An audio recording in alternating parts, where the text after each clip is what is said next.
जाने तानी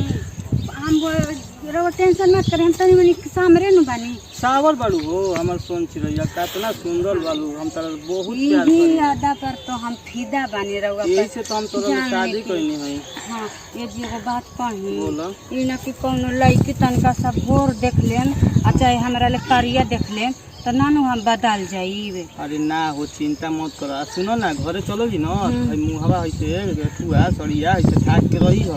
ओ काहे अरे आतना तू सुंदर बारू न नजर लगा दी जानत नहीं हमर जान के कोनो नजर लगा दियसन तब हम का करम बताओ। हां जी हम तो रवा के कहीं गो मेहरारू बाकी सब नतियन तो रखले रहे 4 गो लावर सावर जानी हम चाहे ना कि हम खाली नु रऊ मेहरारू बन के रही सातों जन्म तू हमर मेहरानू बन के रही हो। हां लेकिन हम चाहे ना नु सातों जन्म रऊ के मेहरारू बन चाहतनी हमहू चाहतनी। हां तू हमरा ले बहुत अच्छा मुंह में झाँक ली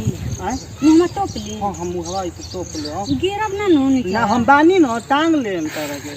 टांग ले हां हाथ ना प्यार कर ठीक बा हां ठीक बानी नु हां एकदम ठीक बालू देखि लौकत नहीं खे हमरा के ठीक नु हम बानी न सहारा तार। अच्छा ठीक हां माई तो कुछ ना नु कहना अभी हमार सोन चिड़ैया माई के तू चिंता मत करो ना हम बानी न माई के हम संभाल लेम। अच्छा ठीक अजी रो माई के संभालन तो हमरे के हाथ में से माई हमरा से बहुत प्यार करेले हम जौन कहम न माई करी ठीक न वो बतिया हां ठीक बा चलो बढ़िया से ढाक लो। अच्छा ठीक ना तो नजर गुजर लगा दियो सन अगल बगल वाली जानते ही बालू अब नीताजी ना ना ये ना लगता है और आगे चलो लौकत नहीं खे हम बानी नु चिंता मत करो खाली हमरा संगे संगे चलो चलो हेने घूमे माई आज देखिए तो तरिए जियन मारिए जियन तो बुढ़िया एकदम लजा जाई कहीं कि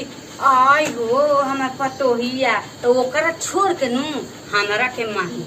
हमर मरद जौन एने घूमत रहेलान वो तो घरवे में रहियन दिन रात ई कहाँ लगेला अरे ई कहाँ लगेला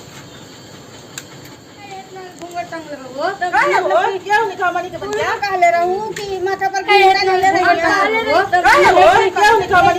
कहले रहूं कि माथा पर घूंघटा ले रही हेजे करिया हेजे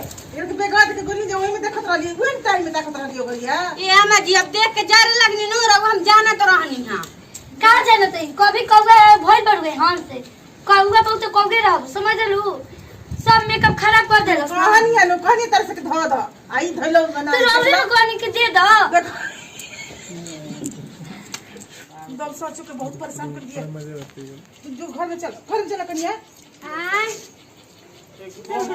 हम भट्ठा गोल बनी क्या करे में तो बुझाते नहीं कि बाबू के कहां से देख के कोना में से लाई हो में सन में रानू भगवान करो समर दोस्तों के नाम में सन में रानू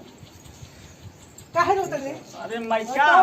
जिंदगी झंड हो गइल बा फिर भी हमरा घमंड बा ओकर में जाने तरह क्यों जन लॉस किए सब बिया पागल को रहन बिया हमर दोस्तों हंसेलो सुन देख के तोर बाबू के ना बुझाइलो घरी कि गागल बगल के ताजरी क्यों ना पैसा ले लो के ढेर बियाह कर देली सवारा के ना भाग देली पैसा के बात करे पैसा लेके बिया होल बा ई पैसा कर बाबू में गरीब हो सकता हम गरीब तो लड़की देख के उठा लेनी ना सुंदर बिया एकदम सुंदर बिया वो भाई कितना निमन से बतिया तेरे पता नहीं कर दिमाग डिस्टर्ब बाकी का बोली समझे में नहीं किया वो देखे गई तो बढ़िया रहे वो भाई निमन से बोलत रहल दिया बताओ जो भोग पे हे भगवान भगवान माफ करो भगवान हमरा कबई से